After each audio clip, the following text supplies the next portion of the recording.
Alright guys, in this video I want to talk to you guys about acronyms associated with Amazon and business. I've been getting this question a lot frequently, people asking what certain acronyms mean, what certain terminology mean, so on and so forth. So I thought that it would be advantageous to make this video to show you guys some of the most frequently used terms and acronyms. That way you can fully understand what they mean. Before we dive right in, if this is your first time on the channel, please do me a favor and subscribe.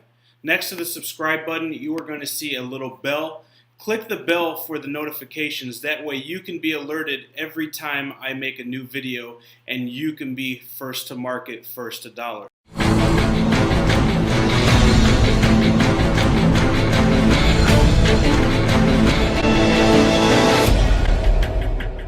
Alright guys, welcome back. We're going to dive right into acronyms associated with Amazon and business. I'm going to show you the definition. I'm going to talk to you a little bit about each and every one. Now, I tried to get every single acronym that is within Amazon, or acronyms that manufacturers are going to be using when you're contacting suppliers and dealing with logistics and all that good stuff. So if I happen to miss one or two of them, make sure you leave it in the comments below or message me and I will do my best to explain that or add that. Also, by the way, if you are in the course, this is going to be going to the syllabus. I'm going to be adding kind of like a dictionary in the syllabus where you will have access to this as well. Number one, I brought this into categories. The first category is sales and advertising acronyms. And the second is going to be logistics and shipping. So let's start with the first one. PPC, better known as pay-per-click. So what PPC is, it's pretty self-explanatory, pay-per-click. What this is in any system, whether it be Amazon or it be Google or any platform that you're using, you're basically paying for visibility. And with the pay-per-click, whether you pay per impression, per view, or you pay per click when somebody clicks on your item or your product, etc. So you see this term gets used a lot, so you definitely want to familiarize yourself with this term and know what it means. Moving on to BSR. Okay, BSR stands for the best seller rank. This is that number that can vary from number 1 all the way up to several hundred thousand, depending in the category or niche that you are in. All right, so the larger the category, the larger the niche, the higher the BSR ranking is going to be. Now, the closest you are to 1 on the BSR, the better ranked your product is, the more predominant your product is going to be displayed in the organic search results, meaning the non-paid search results. Okay? ASIN. You're going to see this a lot. ASIN stands for Amazon Standard Identification Number. That is the unique number that you have identified, the identifier to each product. Each individual product has its own ASIN. No matter, even if it's a variation or a variable, it all has its own ASIN, and this is super important because it's kind of the identity of the product. Moving on to ACOS percentage. I get this asked a lot. So the ACOS percentage means the average cost of sale. Now you see this more frequently when dealing with PPC or within advertising. And the average cost of sale percentage is going to show you the amount of percentage of sales that you are getting through that advertising platform or through that advertising section. All right, FBA. That's an obvious one, but I get asked it every once in a while. FBA stands for Fulfillment by Amazon. MF stands for Merchant Fulfilled. Now, even though I don't recommend doing merchant fulfilled products, some people do. So you will see that in forums, discussions, etc. So I thought that it'd be good for you to know. FBM is fulfilled by merchant. PL is private label. That's what I do and that's what I teach about. Private label, you'll see below private label, white label. Okay, so the difference between the two is if you were to drop ship, so if you were to find a supplier on Alibaba and have them drop ship to your Shopify store, they're not going to make exclusive brand products for you. They're not going to make a new injection mold. They're not going to put stickers or embroidery or anything that distinguishes your brand on that product. However, they will not advertise or have their manufacturer name or their brand name on the product, thus the name white label. So what differentiates white label from private label is your brand name physically being on the product. So for instance, if you have, let's just say this bottle of water right here, okay? This is a private label. This is a perfect example of private label. You see the Ice Mountain on there, okay? Now if I contact the supplier and I want to drop ship this product, or let's just say I want to do a trial run, a test run on Amazon just to gain barrier to entry and proof of concept, I'm going to white label that, okay? Now it went from being a private label brand, which was Ice Mountain, to a white label brand. You don't see the manufacturer's information. You don't see any brand on here, all right? So that's the difference between white label and private label. And I get asked that a lot. Well, I want a private label, but my manufacturer wants $700 more for an injection or for a new mold. Or they want $300 extra for stickers. Or they want 50 cents extra per unit for a print. Can I do it without the private label just to make sure that I gain the barrier to entry and I become profitable? Yes, you can start private labeling, or you can start the PL process through white label. You're going to do your branding and start with your brand recognition through optimizing your listing. So you're going to have your brand predominantly underneath your title, as well as in your description and your pictures. You're going to have a watermark in your pictures, and that is going to show and advertise that you are a brand.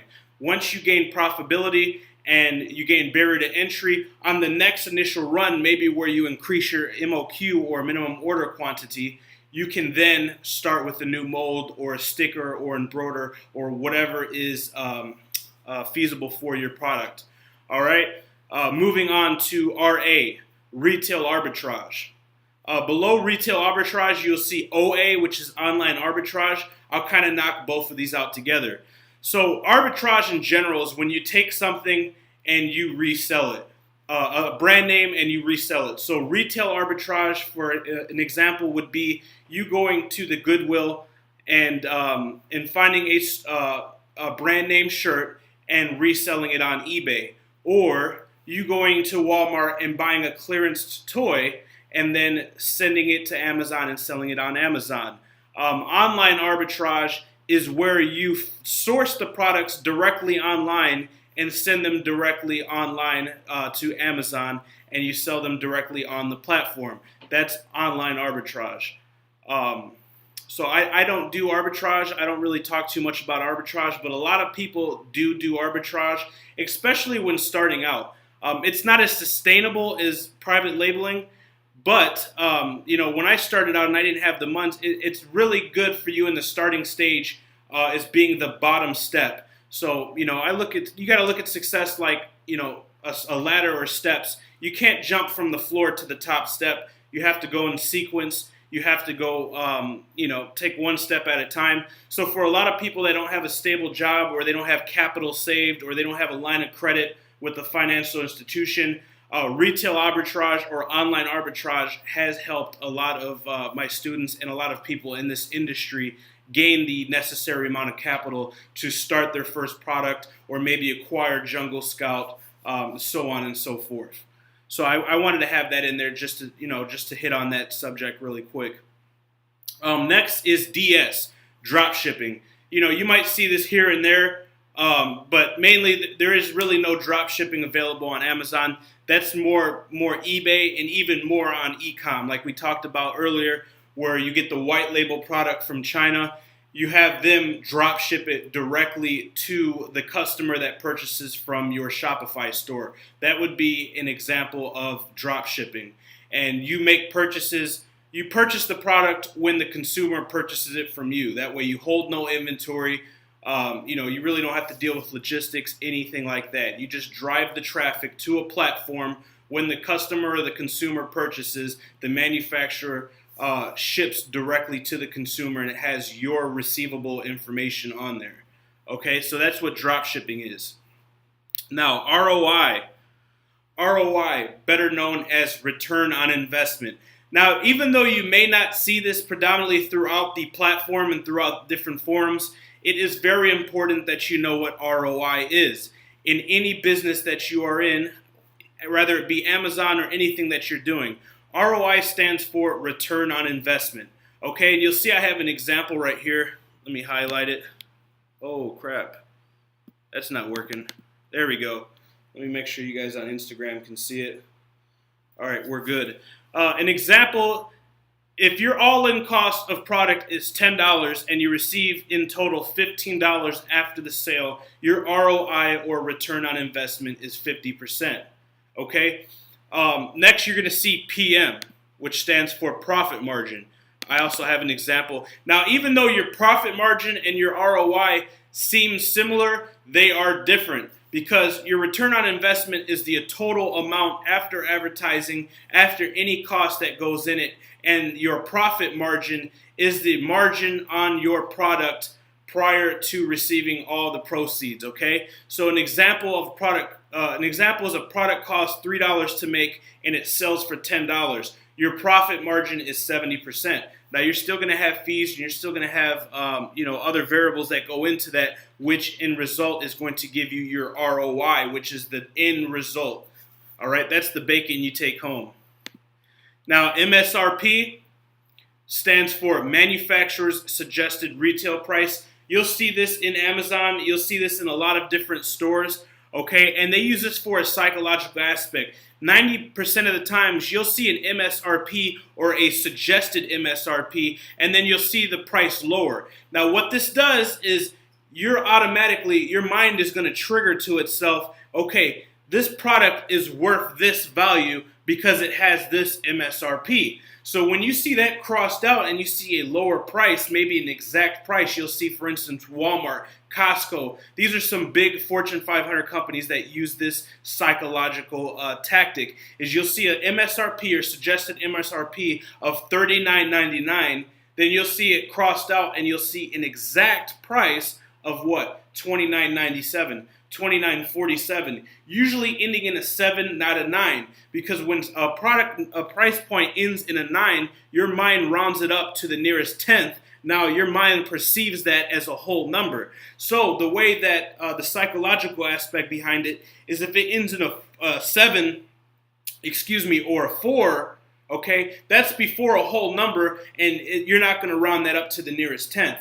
So when your mind sees an exact number, you're more than likely to value it at that. And that's why these Fortune 500 companies, Macy's, Carson's, Walmart, Costco, all these Fortune 500 companies do this. There is a lot of psychology behind it. And I talk about that a lot more in depth in a couple other videos and in the course. But study a little bit about that, because it would definitely be advantageous, especially if you're in sales. And if you're watching this, you're probably in sales currently or plan on being in sales of some sort.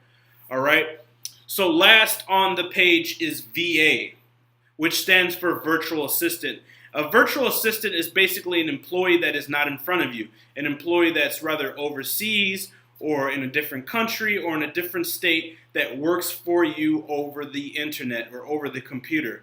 Okay? And we talk a lot about utilizing virtual assistants to sustain the growth, as well as help the growth of your business in the course, as well as in a couple of the YouTube videos. It is very advantageous once you get to the point to work for your business, work for your business, not in your business. Okay, you have to figure out how much you're worth, how much you're making, and then start to take hats off and then disperse them to other VAs, where something that might have taken you 2 or 3 hours, where you could have utilized that on product research or product optimization or listing optimization or keyword optimization or keyword research, you could have the hat dispersed to a virtual assistant for $5 an hour or for $20, and they can take care of this. So that's the beautiful thing about Amazon. It's a very sustainable business model with private label. You can grow at your own pace, at your own comfort level, and then you can disperse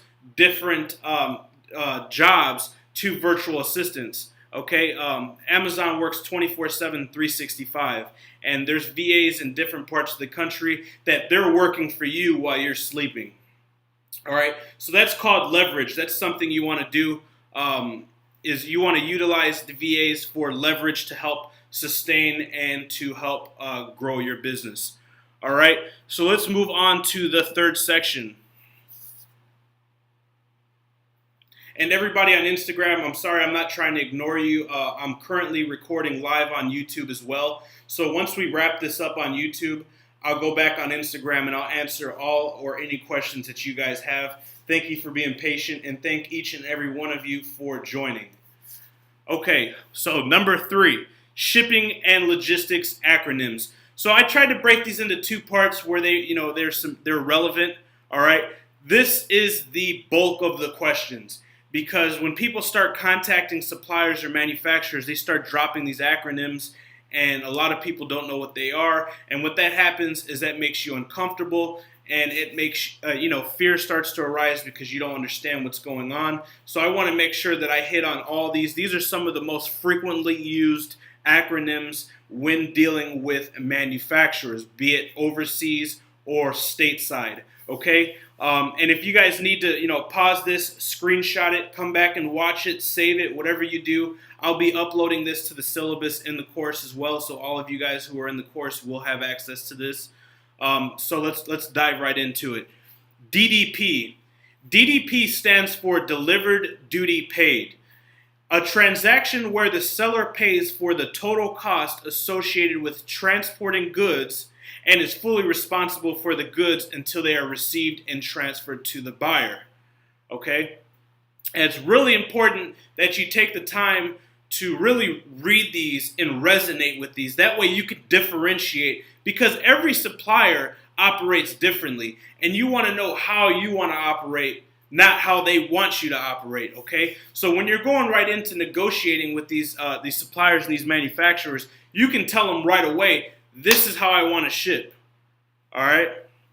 This is the process we want to do, because what will happen is you'll spend all this time negotiating with the manufacturer, and then when it comes time for you to say, okay, let's pull the trigger, let's give it the green light, they hit you with the EXW. And then you're like, oh crap, no, I need this shipped to Amazon. And then what happens? When you divert to a different shipping method, they're going to jack the prices up. Now, you done pulled metrics to match this. Everything's making sense at that price point, but now the price point is going to change. You're going to have to contact a freight forwarder, and there's multiple variables. So the more you know going in pre-negotiation with a manufacturer, the better it is going to be for you. Knowing how to utilize 1688 to find the direct manufacturer and show them that hey, this is the prices in China. I'm not paying much over this. Knowing all of the different aspects and parts of logistics, shipping, and importing, letting them know, hey, this is how I want. I don't want to go the EXW route. This is what I want to do. I want it sent directly to the fulfillment center. I'm going to be sending you a PDF. You're going to print the PDF, put these on my products. Or unless your products already have the SKU printed on them, whichever route you go, by you letting the manufacturer know and state everything in that template, they know that you are serious, that you are a real company, and that you're head of the purchasing department, which is what I recommend saying. Don't say, hey, I'm Joe Blow, I want to buy this, what's the best price? No, you're a real business. You're trying to create a real business, so act like a real business. Say, hey, my name is Joshua Crisp. I'm lead in the purchasing department for Crisp Enterprises. I specialize in this niche, and I'm looking to build a mutually beneficial business relationship between myself as well as your company. So you want to hit them professionally. You want to let them know all your terms. You want to let them know that you're going to have an inspection company come post-shipment before the 70% funds are released. You want to let them know, everything, that you're on top of your game. You want to let them know that you're going to be sending everything through a credit card with your protection. That way, you have multiple layers of security to protect your finances. All right, as well as the quality of your product and all that good stuff. All right. So sorry, I kind of went on a rant, but this is super serious. This part is super serious, and this part a lot of people get confused and they start to stress out about. So make sure that you read all these different definitions and truly resonate and understand the differences. All right. Next, we have FOB. FOB stands for free freight on board. Either or, it has the same definition. So you might say, it might be free on board, free freight on board. However it is, it has the same definition. Okay. FOB means FOB. This means that the buyers and sellers attach FOB to the beginning of a location to show the point at which freight changes hands from seller to buyer. All right. Next is MOQ. This is obvious, but I wanted to put it in here because this kind of ties in with the logistics and the order process. MOQ stands for minimum order quantity. 9 times out of 10, a manufacturer is going to have an MOQ for different price tiers or price structures. So you want to make sure that you understand what MOQ is, minimum order quantity. You find out what the minimum order quantity. Now, this is a ninja tip that I'll throw in there. Especially if your product is a higher price point or they want to jump it up a higher price point to private label your product. White label that product and get the lowest MOQ with the highest price break. Okay? Don't let them lie to you because they will lie to you. It's all about numbers. Nothing in international business has to do with emotion.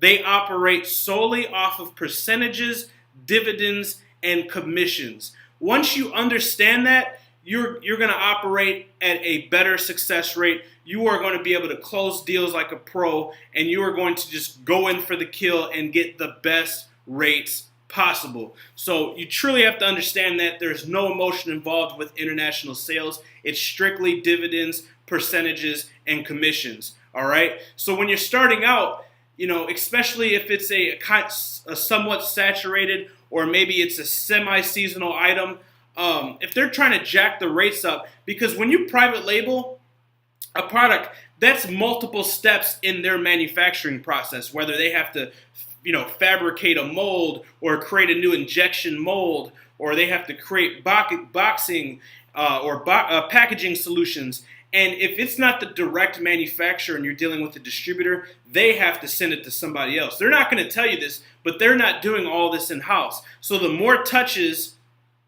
the more people need to make money, the more people need to eat, the more they have to charge you, the less your margin, the less your ROI is going to be. So until you gain barrier of entry and proof of concept and become profitable, deeply contemplate going with a white label strategy and do your brand recognition, build your brand through your listing, okay? Your tags, your description, your pictures, all right? And you could always go a sticker route. You could always have stickers made and sent to that manufacturer for a fraction of an injection cost or a fraction of a special packaging solution. So think about that, and that's why there's different MOQs, all right? So for white label products, if they specialize in that niche and they're already manufacturing these products, if you're not going crazy and asking for special variations, they have that shit sitting in inventory.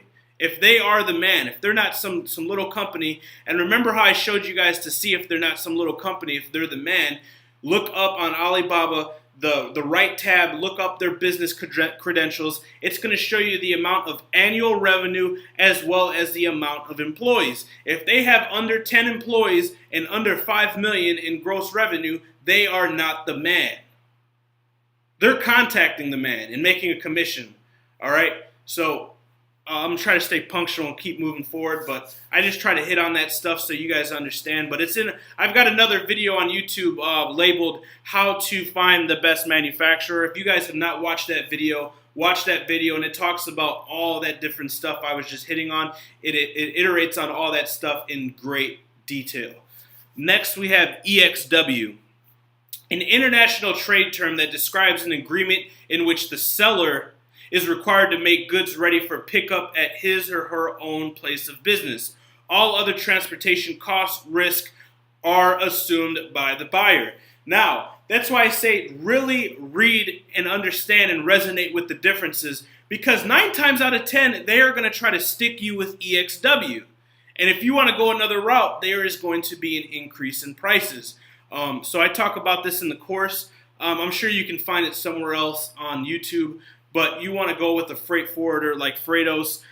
Maybe they offer DHL Express. You want to go that route, especially your first time. This is going to make life a lot easier for you paying a little bit more. Later on in the game, once you have an annual calendar worth of sales history, then you can start going other routes like shipping via sea, etc., to save on cost.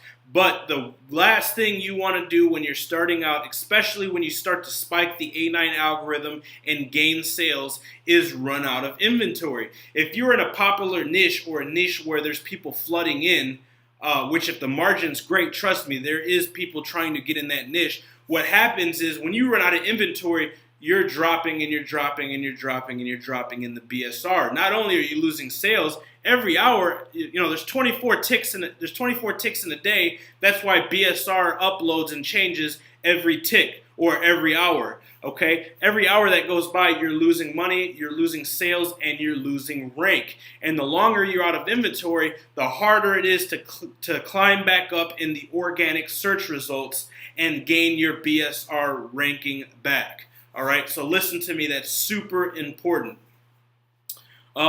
Last but not least on the list for logistics and shipping, we have NVOCC. A lot of suppliers, a lot of manufacturers, a lot of sellers refer to this as a freight forwarder. Sometimes you'll see the Chinese supplier manufacturer will call this NVOCC, okay, which means freight forwarder.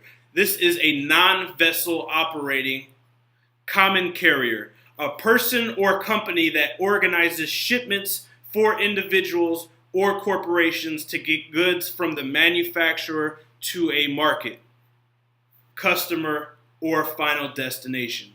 All right, so this is going to take it from A to B, right through customs, deal with customs, take it right from A to B. So this, in shipping and logistics, this is the most commonly used acronyms. These are the different shipping methods that the manufacturers and the suppliers deal with. So I hope you guys, I know there was a lot to take in. I hope you guys found this video valuable. Feel free to rewind to what parts you need, pause it, screenshot it, keep this on your phone. That way whenever you're talking to a supplier, you can say, oh crap, Josh talked about this. Pop up the photo and read the definition.